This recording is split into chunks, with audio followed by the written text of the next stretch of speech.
নখ যেখানে ব্যবহার করুন না কেন সেখানে এত বেশি কালার হয়ে যাবে, বাজারে কেনা কোনো মেহেদি এত কালার হবে না, এটা 100% গ্যারান্টি। আপনি যদি এভাবে মেহেদি তৈরি করে হাতে পায়ে ব্যবহার করেন, আপনাকে ঘন্টা পর ঘন্টা অপেক্ষা করতে হবে না। 1 থেকে 2 মিনিটের মধ্যে আপনি হাতে পায়ে নখে যেখানে ব্যবহার করবেন সেখানে কালো খয়েরি হয়ে যাবে। এমনকি এই মেহেদি বছরের পর বছর আপনার হাতে পায়ে থাকবে, কখনো কালার নষ্ট হবে না। ঠিক আমি যেভাবে বলবো সেভাবে কিন্তু করতে হবে। আজ আমি আমার ভিডিওর মধ্যে প্রমাণ সহ হাতে নিয়ে দেখিয়ে দেব।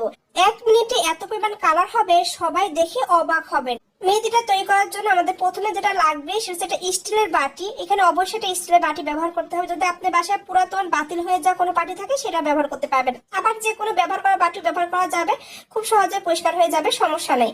আমি সবসময় এই বাটিটাতে মেহেদি তৈরি করে থাকি, তো এটার মধ্যে আমি আপনাদের মাঝে মেহেদি তৈরি করে দেখাবো। এই বাটিতে প্রথমে আমার যেটা লাগবে সেটা হচ্ছে চা পাতি।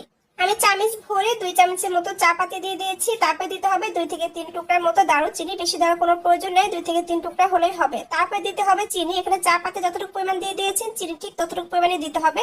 এখানে আমি 2 থেকে 3 চামচের মতো চা পাতি দিয়ে দিচ্ছি, চিনিও কিন্তু আমি 2 থেকে 3 চামচের মতোই দিয়ে দিয়েছি। তারপরে সবগুলো উপকরণ ভালোভাবে মিশিয়ে নিতে হবে। এটা মেশানো হয়ে গেলে চুলার তাপটা লো হিটে দিয়ে আস্তে আস্তে করে জাল করে নিতে হবে। তো দেখতেই পাচ্ছেন আমি কিন্তু চুলার তাপটা লো হিটে দিয়ে দিয়েছি। তারপর অনবরত কিন্তু নাড়তে হবে, না নাড়া কিন্তু বন্ধ দেওয়া যাবে না। কোথাও যদি বেশি পুড়ে যায় সেক্ষেত্রে কিন্তু আপনি পারফেক্ট কালারটা আনতে পারবেন না, এই জন্য অনবরত নাড়তে হবে। অবশ্যই এই মুহূর্তে কিন্তু চুলার তাপটা একদম কমানো থাকবে, বেশি দেওয়া যাবে না। দেখতে পাচ্ছেন কিছু সময় পরে কিন্তু কালারটা অনেকটা চলে এসেছে। এভাবে কিন্তু আরো কিছু সময় নিয়ে নিতে হবে। যখন দেখবেন একদম কালো হয়ে গিয়েছে তখন এটার মধ্যে হালকা একটু পানি দিয়ে দিবেন, বেশি না, আন্দাজ মতো 2 থেকে 3 চামচ পানি দিয়ে দিবেন। পানি দেওয়ার পরে কিন্তু চিনি চা পাতি সবগুলো এরকম দলা পেকে যাবে। এটা কিন্তু আবার অনবরত নেড়ে খুব ভালোভাবে মিশিয়ে নিতে হবে। এই অবস্থাতে কিন্তু চুলার তাপটা দেওয়া থাকবে খুবই লো আছে।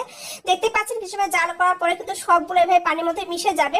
যখন এটা পানির মধ্যে মিশে যাবে এবং পানির কালারটা পুরোপুরি কালো হয়ে আসবে, অনেকটা কালো খয়েরি এমনকি ঘন দেখা যাবে, তখন বুঝে নিতে হবে এটা তৈরি করা হয়ে গিয়েছে। আর বেশি জাল করার কোনো প্রয়োজন নাই, তখন আপনি চুলাটা বন্ধ করে দিবেন।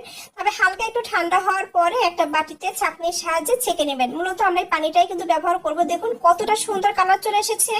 এটা যখন পুরোপুরি তৈরি করা হয়ে যাবে তখন আরো সুন্দর কালার চলে আসবে। আপনার হাতে নখেও কিন্তু ঠিক এইরকমেরই কালো হবে। আপনি পুরোপুরি অবাক হয়ে যাবেন, এতদিন পর্যন্ত বাজারে কেনা মেহেদি কিনে কিরকম ভুল করেছেন, আজকের পর থেকে আফসোস করবেন।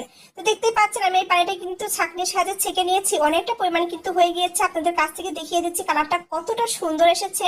হাতে নেওয়ার পরে আরো চমকে যাবেন এটা কালারটা কতটা ভালো আসে।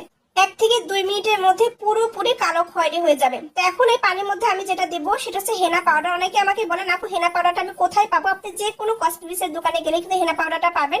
এখানে আপনি আপনার পরিমাণ মতো হেনা পাউডার দিয়ে দিবেন। ঠিক এই পানির জন্য যতটুকু প্রয়োজন ঠিক ততটুকু দিয়ে দিতে হবে। তারপরে ভালোভাবে মিশিয়ে নিতে হবে। অনেকে মেহেদি একটু পাতলা রাখতে পছন্দ করবেন, অনেকে আবার দেখা যায় ঘন রাখতে পছন্দ করেন। যে যেরকম ঘনত্ব রাখতে পছন্দ করবেন ঠিক সেরকম ভাবেই কিন্তু হেনা পাউডার দিয়ে দিবেন। তারপরে ভালোভাবে মিশিয়ে নেবেন। মেশানোর পরে কিন্তু এরকম সুন্দর আঠালো আঠালো ভাব চলে আসবে।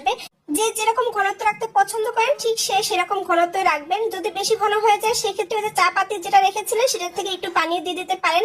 আর যারা পাতলা পছন্দ করবে না তারা এরকম ঘন করতেও পছন্দ করেন। তো আমি কিন্তু মেহেদিটা সবসময় ঘন ঘন রাখতে বেশি পছন্দ করি, সেক্ষেত্রে যে কোনো ডিজাইন বেশি ভালো হয়। বেশি পাতলা হলে কিন্তু ডিজাইনটা এত সুন্দর আসে না, এরকম ঘন করলে কিন্তু ডিজাইনটা বেশি পারফেক্ট করা যায়। তো দেখতেই পাচ্ছেন মেহেদিটা কিন্তু তৈরি করা হয়ে গিয়েছে, কতটা সুন্দর হয়েছে আমরা তো আর বলে বোঝাতে হবে না। আর এটা কিন্তু আমি কিছুটা ঘনই রেখেছি, যেহেতু আমি আমার পছন্দের মতো ডিজাইন করতে পছন্দ করি, সেই ক্ষেত্রে একটু ঘন রাখলে বেশি ভালো হবে।